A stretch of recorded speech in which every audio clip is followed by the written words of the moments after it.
Hi, my name's Bannon Rudis, and I'm the lead artist on River City Ransom. I think that's how it's pronounced. So we're going to go over how I pixel, and this is our little buddy here, Paul. And Paul's a boxer. He's a very fast attacking but very slow moving character. He leaves a lot of opportunity to combo and to reversal enemies, and these are some old moves of Paul where he just simply, dashes forward and he punches. The uppercut will launch somebody into the air, the other one would just punch somebody in the face. I did want to incorporate a little more of his reversal abilities in his moves. This move's fine and everything, but I wanted something a little more.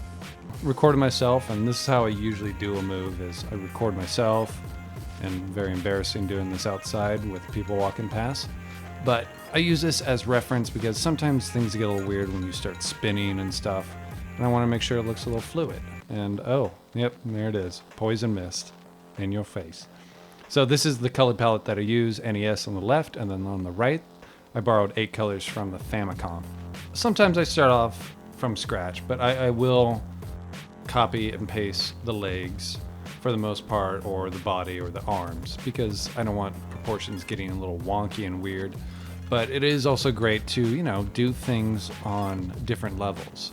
So with the hands, I'll do that separate from the body. I'll put that on top, above the head, above the body, above the legs.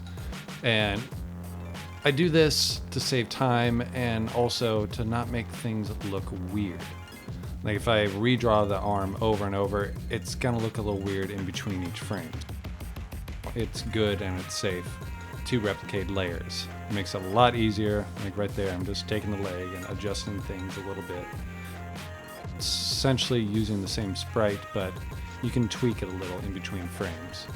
And so yeah, this is how I start building, and that's one frame and another frame, and then I'll just keep dragging and dropping and seeing what I have as backup. So I am using some old frames from some old Paul animations, because his punches are pretty versatile. They run the gamut of different, like how he twists his body and how he punches. So I will reuse those frames. I mean, don't be shy about that. If you do sprite animation, don't think you have to redraw every single arm and every single frame, because as you can see on this little thing here, Guile, it's the same kick. They just flipped him over. Even Capcom does it. Don't be shy to, replicate it. It's not lazy at all. We're gonna jump ahead a little bit and show you where he's progressed. I'm just looking at my reference video up in the top right, and I just make sure things line up. I'm not gonna do it exactly how my feet are there, because I'm standing on more of, a 3D plane, while Paul might need to have his feet lined up if he's walking on a side-scrolling stage or he's on a platform. I just check how smooth everything's looking so far, and it looks all right. I watch it in a browser because it does it at the actual speed. Photoshop can be a little weird with the speeding sometimes. This is me doing the blur lines, simply just erasing some of them and just continually doing this, and then I want to make sure that in the middle of the frame he disappears, so that way if somebody throws something at him, it'll go past him, and then he'll surprise him with a punch in the face, which, oh man, it's not fun. I'm just borrowing some more frames because Paul only punches, so I've got a lot of punches for him. And this is kind of the delay after the attack. You want to make sure that when you do like a special move for your game or whatever you're doing, that much like when Ryu does the dragon punch, if he misses, he's going to fall down, and that's kind of your punishment for not hitting that move, and it gives your opponent some time to reverse you and attack back. Right here, I'm just getting down.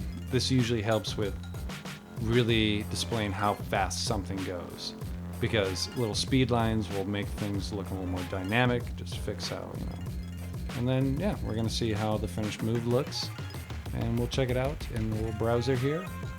And this will be at full speed, and I'm not going to bore you with the last frames here, because you get the idea. But yeah, and that's That's basically the finished move that we have so far.